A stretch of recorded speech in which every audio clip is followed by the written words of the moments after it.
Welcome to all aspirants. मेरा नाम है श्रेया और आज का हमारा टॉपिक है रेडिकल अप्रोच या अतिवादी उपागम।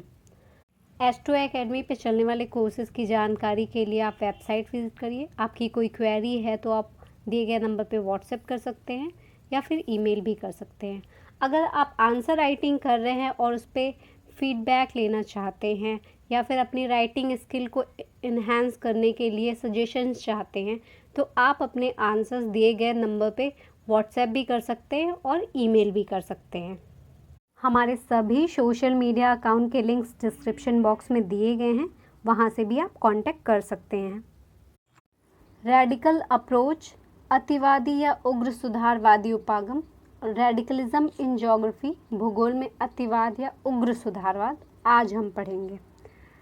मात्रात्मक क्रांति और प्रत्यक्षवाद के प्रतिक्रिया स्वरूप 1970 के दशक में भूगोल के अध्ययन में जिस परिवर्तन की मांग उठी उसका नाम है उग्र सुधारवाद या फिर उग्र सुधारवादी उपागम।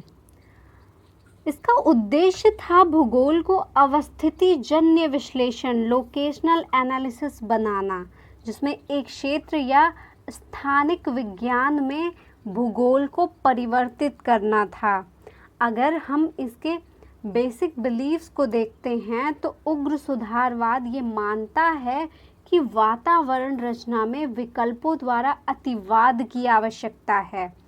इनका ये भी मानना है, इनके बिलीफ में ये शामिल है कि सामाजिक समस्याओं पर ध्यान केंद्रित कर समाज में असमानता, प्रजातीयता, रंग भेद और मंदबुद्धि भेदभाव जैसी कुरीतियां जो हैं उन्हें समाप्त करनी है। अतिवाद के विचार में पूंजीवादी उत्पादन प्रणाली में ही असमानताओं की गहरी जड़ें थीं। भूगोल में अतिवाद के समर्थक पीट ये कहते हैं कि मुख्यतः सामाजिक हित की समस्याओं पर ध्यान केंद्रित करना चाहिए।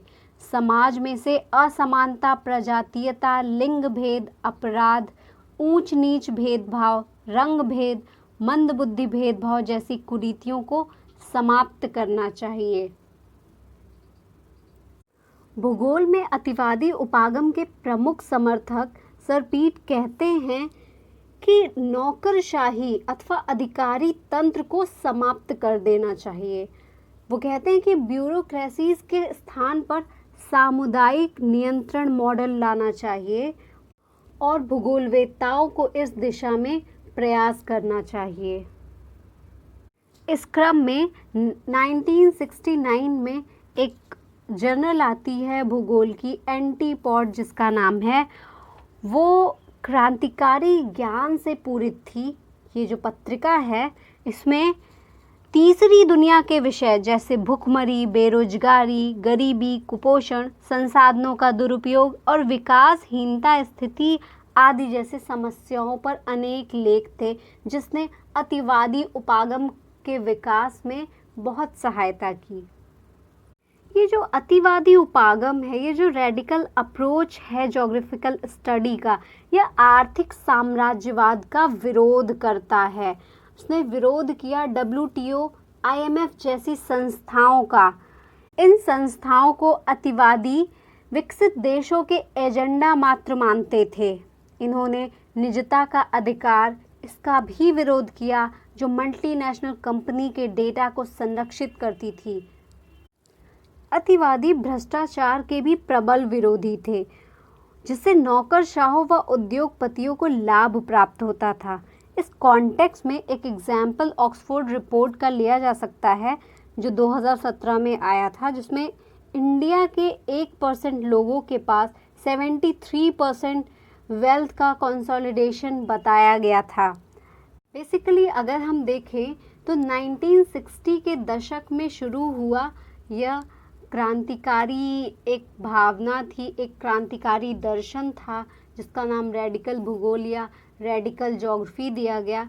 ये जो आंदोलन था इसकी शुरुआत हुई USA, संयुक्त राज्य अमेरिका से।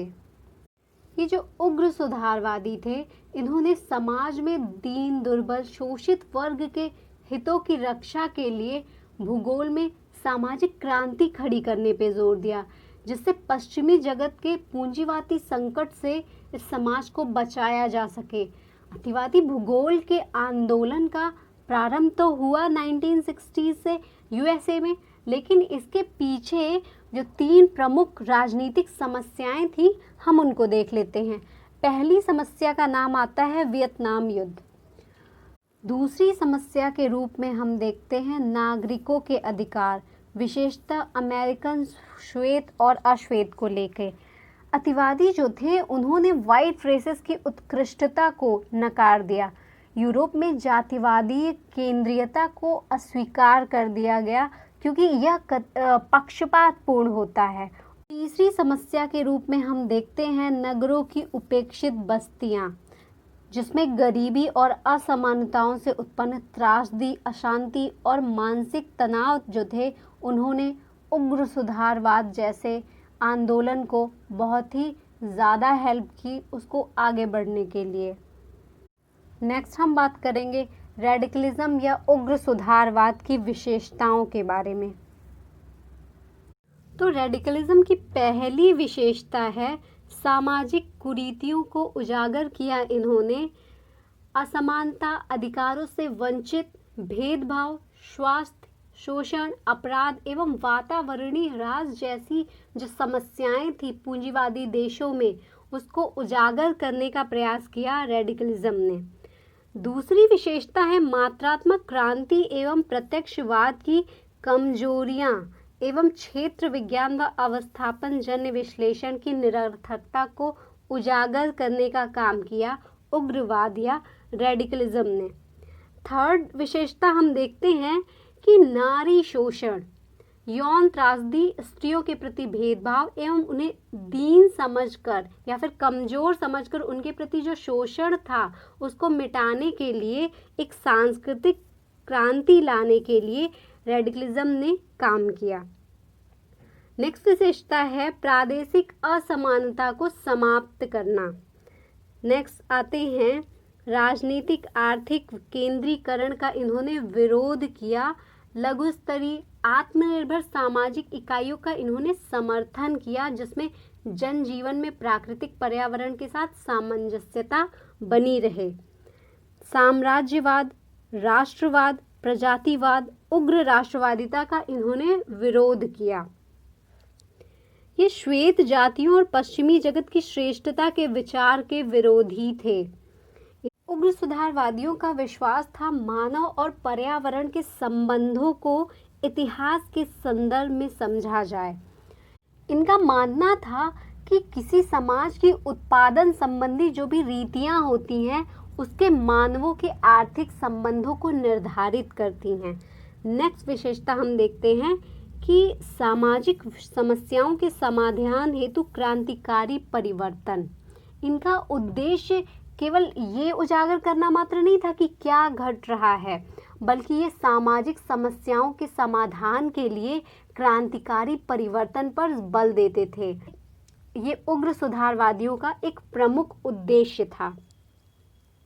नेक्स्ट विशेषता की अगर हम बात करें तो उग्रवाद जो था वो न्यायिक समानता पर आधारित था, जो तनाव मुक्त, शांति एवं सुखदायक समाज का विकास करना चाहता था। जो रेडिकलिज्म है उसके फॉलोअर्स हैं, उनके लिए सोशल प्रिंसिपल्स के विकास प्रक्रिया में मुश्किलें आती हैं, क्योंकि प्रशिक्षण परंपरा जो उनकी है वो फील्ड वर्क पर आधारित थी, लेकिन उनके विचार ही ऐसे उदाहरण थे जिनमें सामाजिक शोषण, भेदभाव, असमानता, प्रजातीयता और विमेन की प्रॉब्लम सॉल्व करने के विचार निहित हैं, और यही रेडिकलिज्म की सबसे बड़ी विशेषता है। अगर हम अतिवादी दर्शन रेडिकल फिलॉसफी के प्रमुख बिंदुओं को देखें तो सबसे पहली बात आती है भूगोल और साम्राज्यवाद की। इसमें जो पहला पॉइंट है वो है रॉबर इकोनॉमी। रॉबर इकोनॉमी को प्रकृति पर जो नृशंस प्रहार करता है मानव, उस पे आधारित माना गया है। थर्ड वर्ल्ड के देशों में अगर देखा जाए तो गरीबी ही मुख्य कारण था साम्राज्यवाद का, जीन ब्रून जो साम्राज्यवादी दृष्टिकोण के एक प्रबल विरोधी थे, उनके अधीनस्थ देशों व उपनिवेशों में प्राकृतिक संसाधनों का शोषण हुआ है।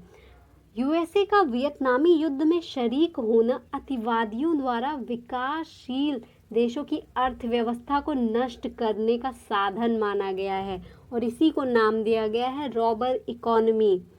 जे.ए. हॉब्सन जो है उनके साम्राज्यवाद के सिद्धांत को, जिसे बाद में रूसो, मार्क्सवादी, वी.आई. लेनिन ने बहुत विस्तार से प्रभावित किया, वो भी अतिवादियों से सहमत थे। लेनिन ने 1915 में यह तर्क प्रस्तुत करते हुए घोषित किया कि प्रथम विश्व युद्ध और पूंजीवाद ये दोनों घटनाएं साम्राज्यवाद की मुख्य विशेषताओं से जुड़ी हुई थीं। पूंजीवादी राज्यों के हाथों में उत्पादन और पूंजी पर एकाधिकार हो जाना साम्राज्यवादी युग में आम बात थी। एकाधिकार की प्रक्रियाओं ने विश्व को आर्थिक रूप से विभक्त कर दिया। इससे देशों में क्या हुआ? परस्पर ईर्ष्या, वैमनस्य, कॉन्फ्लिक्ट्स हुए और वॉर्स हुए। दो जोग्राफर हुए, जेम्स ब्लॉट और इलिनॉय।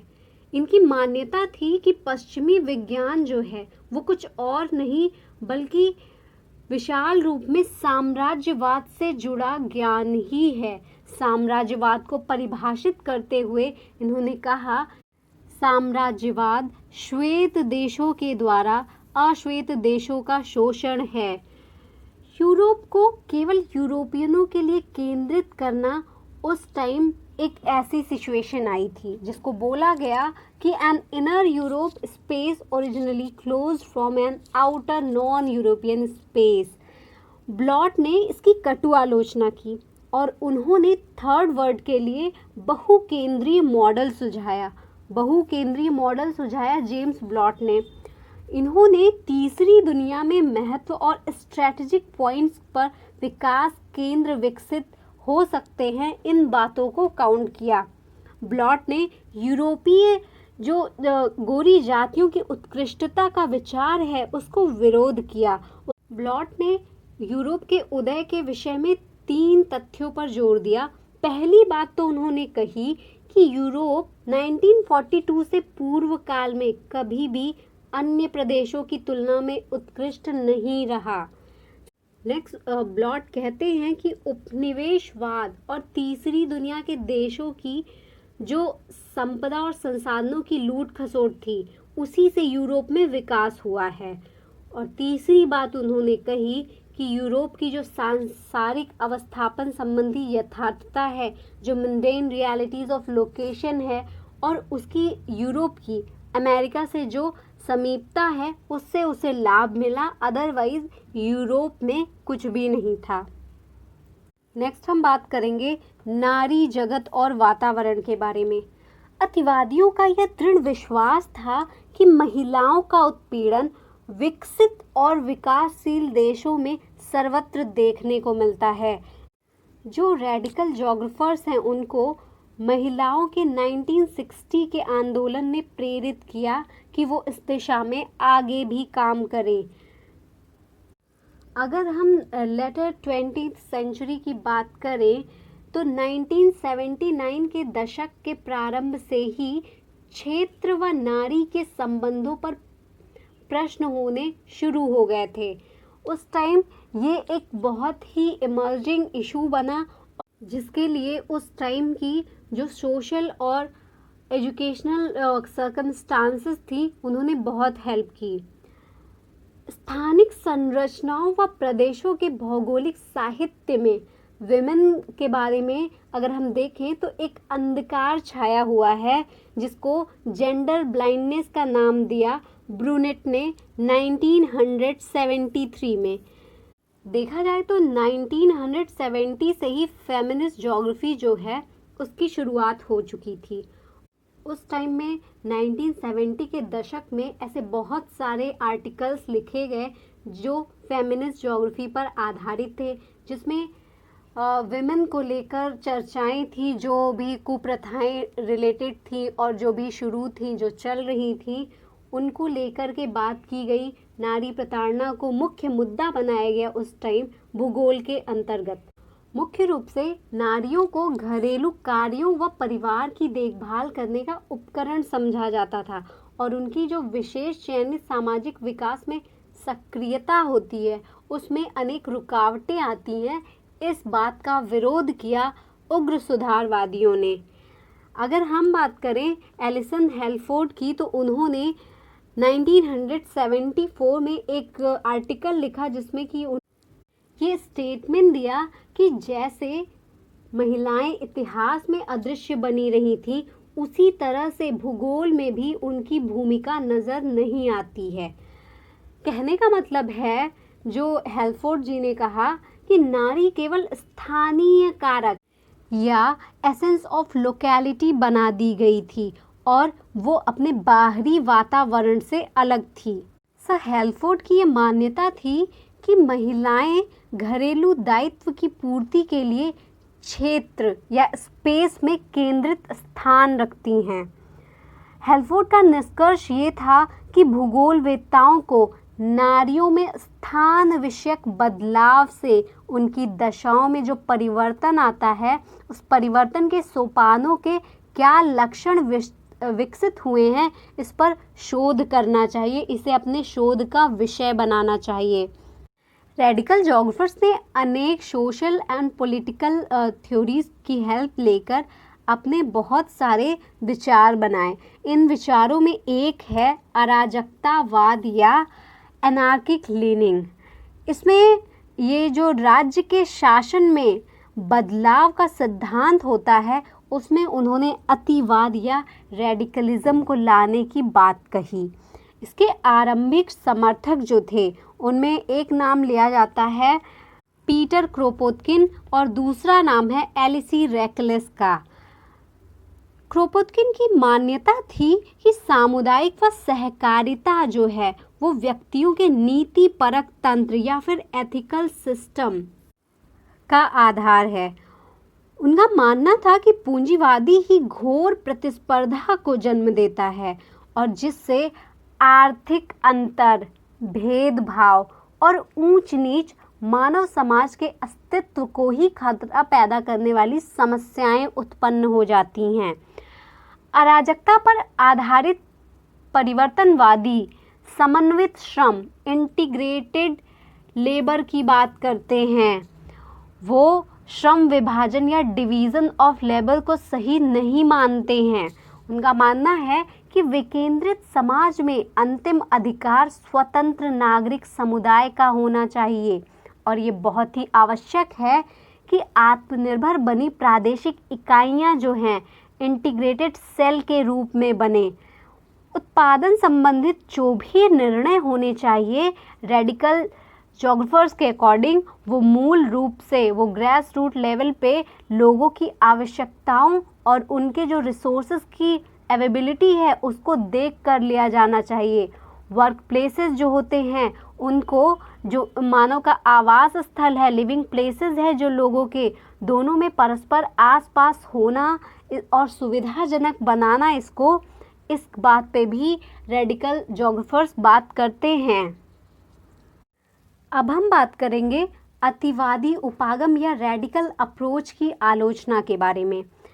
तो सबसे पहली बात आती है कि अतिवादी जो भूगोल था या फिर अतिवादी पैराडाइम जो था, रेडिकल पैराडाइम, उसका जो सैद्धांतिक आधार था वो निर्बल था। ये निर्बलता का कारण क्या था? रेडिकल पैराडाइम में जो भी प्रिंसिपल्स या फिर जो भी कॉन्सेप्ट यूज़ किए गए थे उनको अन्य विज्ञानों से, दूसरे साइंसेस से क्या किया गया था, बिना परीक्षण किए ब्लाइंडली एक्सेप्ट कर लिया गया था, जिससे इनकी आलोचना होती है। नेक्स्ट बात करते हैं, इनका उद्देश्य जो है वो समाज सुधार ना होकर समाज में त्वरित परिवर्तन करना था। ये पूंजीवादी अर्थव्यवस्था को जड़ से समाप्त करना चाहते थे, जिसके कारण इनकी आलोचना होती है। नेक्स्ट बात करते हैं कि भूगोल की विधि संगत विश्लेषण से अतिवादी उपागम जो था वो दूर था। ये जो रेडिकल अप्रोच है ज्योग्राफी की स्टडी का, वो अंतर प्रादेशिक और आंतरिक प्रदेश की असमानताओं को दूर करने में असमर्थ था। असमानता होगा यहाँ पे, ये गलती से समानता लिख गया है। असमानता। नेक्स्ट बात करते हैं कि अतिवादी भूगोलवेत्ताओं, जो ये रेडिकल ज्योग्राफर्स थे, इनका जो ज्ञान था वो मार्क्सवाद से ज़्यादा प्रेरित था। ये ऐतिहासिक भौतिकवाद के द्वारा एक पक्षीय दृष्टिकोण से ही भौगोलिक दृश्य जगत के स्थानिक विभेदों को स्पष्ट करते हैं। मानवतावादियों ने अतिवादी भूगोल, रेडिकल ज्योग्राफी की कड़ी आलोचना करते हुए कहा कि समाज को स्थान विहीन मार्क्सवादी कट्टरपंथा से मुक्त कराना बहुत ही बड़ी आवश्यकता है। जो स्थान अर्थात ज्योग्राफी या भूगोल, और काल समय जो है वो इतिहास, समय और स्थान वो दो अलग विमाएं नहीं हैं, दो अलग डायमेंशंस नहीं हैं। एक को दूसरे के लिए त्याग देना ये बिल्कुल भी तर्क संगत नहीं है, ये यथार्थ नहीं है। मानववादी मानते हैं कि स्थान और काल अमिट रूप से भौगोलिक यथार्थता में समाये हुए हैं, जबकि अतिवादियों का विचार इससे उल्टा है। अतिवादी ऐसा कोई सिद्धांत नहीं खोज सके हैं जो विभेदमयी और असमान विकास से जुड़ा हो। रेडिकलिस्ट जो हैं वो मार्क्सवादी फिलॉसफी से प्रभावित हैं, और मार्क्सवादी फिलॉसफी जो है वो वेज लेबर पर आधारित है। ये पूंजीवादी सोच के ऐतिहासिक भूगोल की महत्ता पर जोर देते हैं, लेकिन 1989 और 91 की अवधि में समाजवादी सोच का पतन हुआ। जो पूंजीवादी स्थानिक विश्लेषण है वो यथार्थ स्थिति का आधार सिद्ध हुआ, जिसके एग्जाम्पल के तौर पे सोवियत संघ के विघटन को देखा जा सकता है। नेक्स्ट बात आती है कि ये जो रेडिकलिज्म है ये आर्थिक नियतिवाद पर आधारित है, जिसमें मानव को एक आर्थिक मानव के रूप में देखा जाता है, और ये बोला जाता है कि मानव जो है वो सदैव अपने लाभ को ध्यान में रखकर एक्शन लेता है। नेक्स्ट बात आती है कि फाइनली रेडिकलिज्म जो है वो एक परिवर्तनवादी या नवीन समाज की स्थापना करने में अक्षम सिद्ध होता है। ये किसी भी ना तो थ्योरी को प्रोपाउंड करता है और ना ही समाज में कोई ऐसी नवीन चेंज ला सका जिसकी बात इन्होंने की, और इसी कारण से इनकी आलोचना हुई। तो फाइनली हम क्या देखते हैं कि भूगोल का जो दार्शनिक पक्ष है, जो फिलोसॉफिकल साइड है, वो ना तो प्रत्यक्षवाद का परिणाम हो सकता है और ना ही रेडिकल जो प्रोसेसेस हैं उनके द्वारा स्पष्ट किया जा सकता है। इसकी मूल उपज जो है वो वातावरण और सामाजिक स्थान प्रदेश के संदर्भ में संबंधों का विषय है।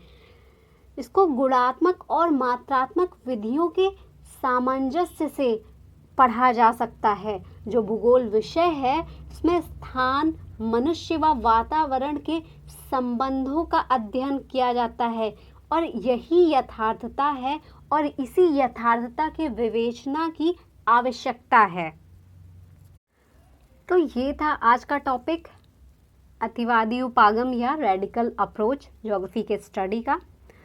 आई होप आप लोगों को सभी चीज़ें समझ में आई होंगी। So please like, share and subscribe to get more educative videos like that. Thanks for watching. Have an awesome day.